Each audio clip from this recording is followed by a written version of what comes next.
Kabar kandasnya jalinan asmara Fujian dan Tarik Halilintar rupanya menjadi kenyataan. Kabar putusnya jalinan asmara Fujian ini semakin menguat setelah Tarik Halilintar dikabarkan sedang dekat dan punya hubungan spesial dengan penyanyi Alia Mas Said. Tarik Halilintar dengan Alia Mas Said dikabarkan dijodohkan oleh Aurel Hermansyah, kakak ipar Tarik.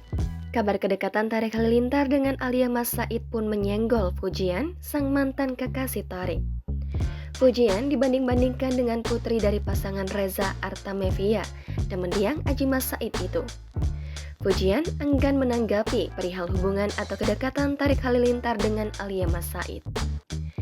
Demikian soal dirinya yang dibanding-bandingkan oleh wanita yang tengah dekat dengan mantannya itu.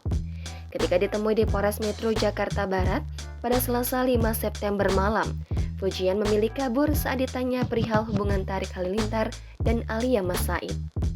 Fujian memilih berjalan menuju kendaraannya. Awak media pun berusaha mengejarnya serta melempar pertanyaan soal kabar kedekatan Tarik Halilintar dan Alia Mas Said. "Enggak nanti jadi panjang," ucap Fujian. Jangan lupa subscribe, share, komen, dan like ya!